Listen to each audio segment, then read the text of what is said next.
Nakakita nga ako ng sachet na Barya Fiesta na bagoong sa may SM kaya naman ayun naisipan kong mag Bicol Express. Almost kalahating kilo lang nga tong baboy natin dahil mag-isa lang naman talaga ako eh. Pinag-iwa ko na nga yung mga yan kasi sa may fire exit tayo magluluto ngayon eh. Prepare ko na din pati yung luya. Bale parang pang tinola nga yung hiwang gagawin ko dito dahil ayoko talaga yung makakain ko yung luya. Wala, gusto ko lang yung lasa pero yung mangunguya siya ayoko. Hinugasan ko na rin yung siling gagamitin pati na rin yung sibuyas para iwas na din yung masakit sa mata. Syempre iniwa ko lang ng panggisiyan tapos mapapansin nyo yung sili natin is konti lang kasi nga yung ating bagoong maanghang na. Siling green nga lang to pero alam nyo ba habang inihiwa ko yan parang naaamoy ko yung anghang niya at ayun maanghang nga talaga siya. Nag-iwan na nga rin ako ng bawang dito. Mas maganda nga talaga kung nadidikdik to dahil mas lumalabas yung lasa niya. Na-prepare na nga natin lahat. So yun, ipan-fry na natin tong karne hanggang sa mag-brown ng ganyan para mas masarap at lumabas yung lasa. Then set aside muna natin. Isalang na rin natin dito yung luya, bawang, sibuyas, tas konting sili na rin para umanghang na rin lalo. Kapag nangangamoy na nga yan, ilagay na natin uli dito yung karne. Then mekos-mekos natin, timplahan ng paminta at saka yung bagoong ng Barya Fiesta. Favorite ko talaga to sa Bicol Express eh. Syempre, sakto lang kasi baka naman maging binagoong ang baboy na yan. Lagyan lang natin ng water and then pakuluan natin. Kapag kumukulo na, ilalagay na nga natin tong gata. Nag-aalangan nga akong ilagay lahat eh kasi konti lang naman yung karne natin. Pero bandang huli, ayun, nilagay ko din lahat. Tapos nung malambot na yung karne natin at medyo naiiga na yung gata eh, tinimplahan ko na din to ng patis dahil nakulangan pa ako sa alat niya. Nilagay ko na rin yung mga natitirang siling green and then isang kulo lang yan men, luto na. Ayan, meron na tayong Bicol Express gabi. Tara, kain tayo. Init.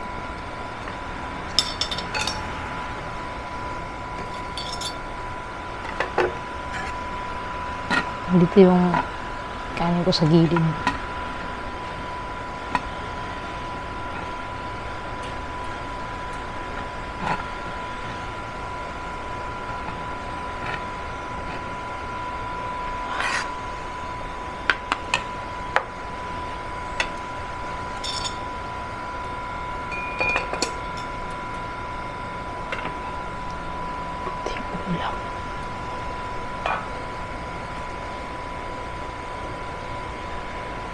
Yun o, ating Bicol Express. Kita nyo naman. Lapot o.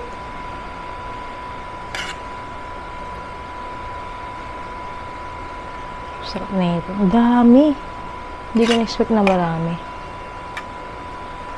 Iwi ko na lang siguro sa bahay yung iba.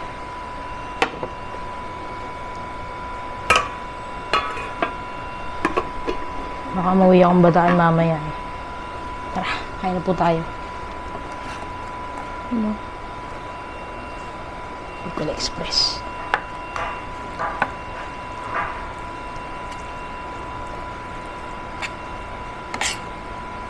Okay lang kahit di maraming sili kasi maanghang na mismo yung bagoong eh.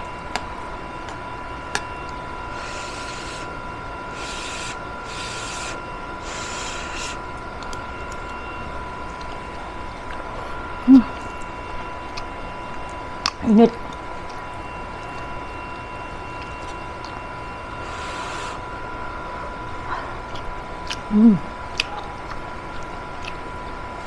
Tama yung lasa niya.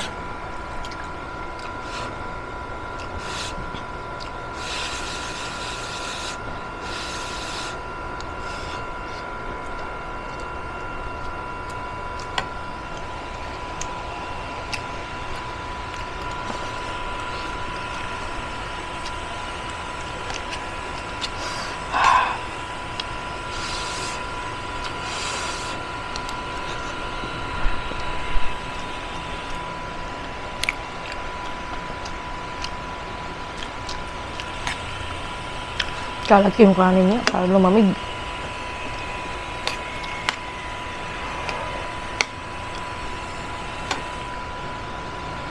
Tubig muna tayo.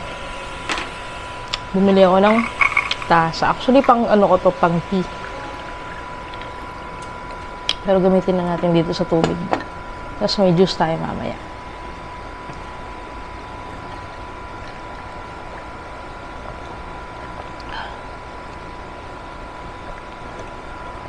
Tumatama dito yung yelo. Kain.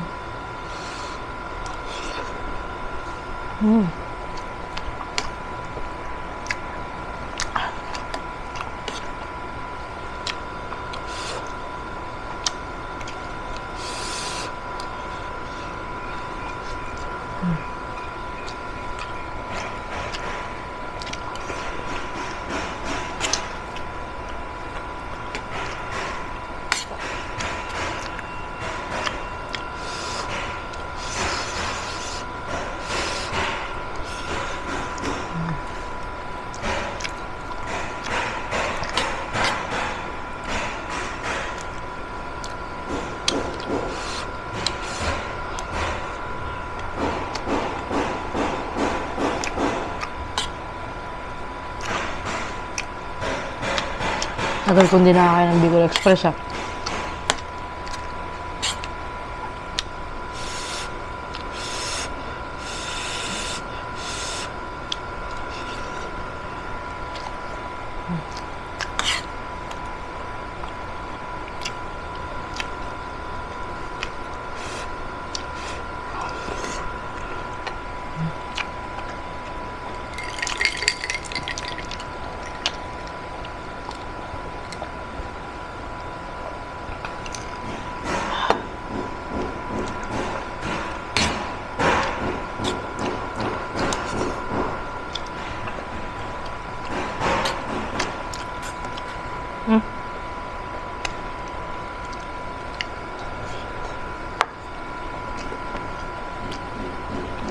Pag maanghang tapos mainit, lalong maanghang sa pakiramdam. Dila.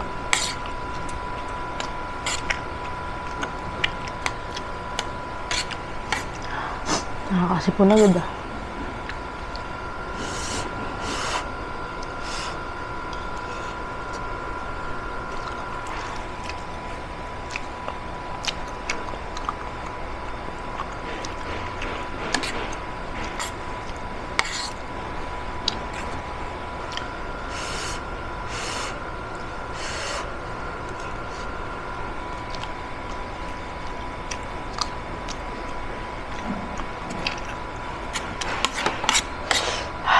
Angang.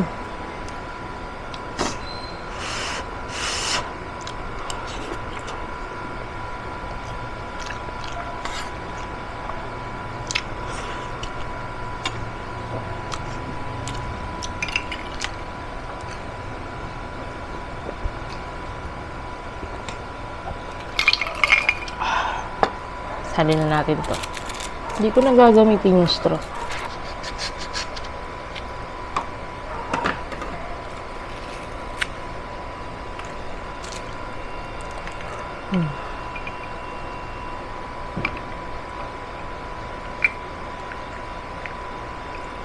Sakto lang ito dito.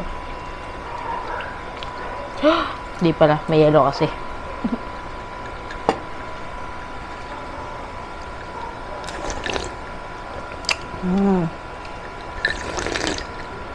Di naman sabaw.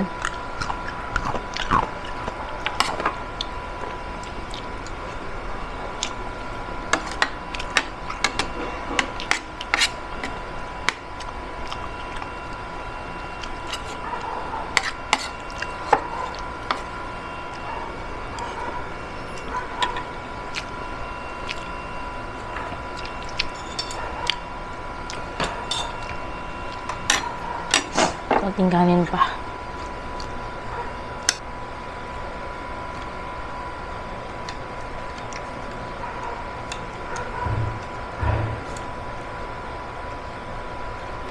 Hindi mo alsa yung nabili kong bigas. Gusto ko pa naman sana maalsa kasi mahilig akong mag-fried rice.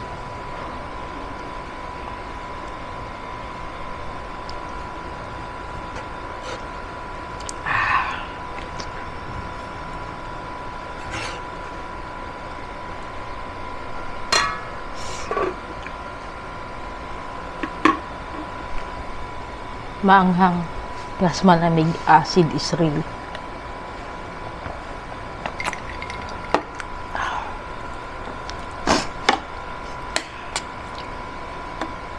Wala akong makwento ngayon, ah.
Taba.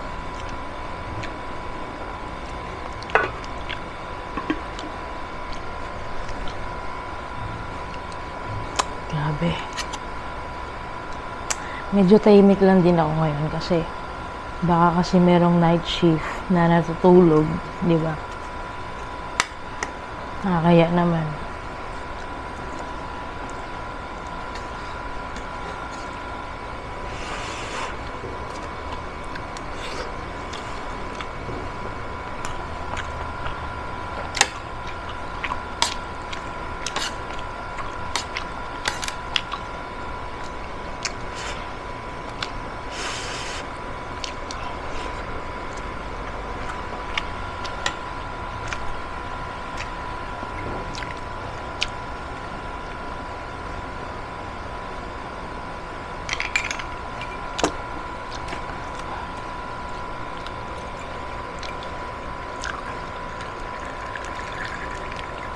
Oh, dami rin palang laman.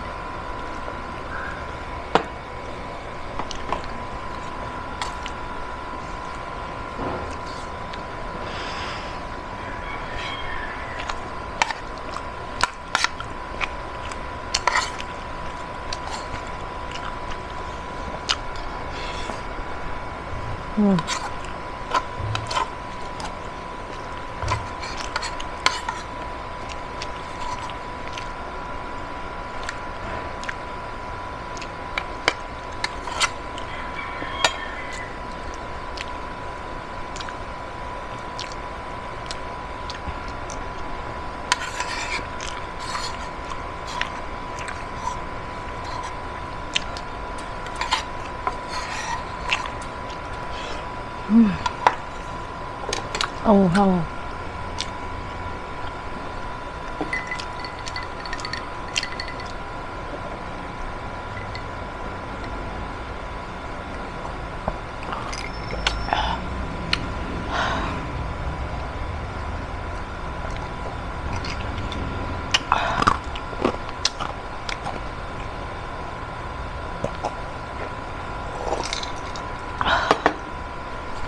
Busog.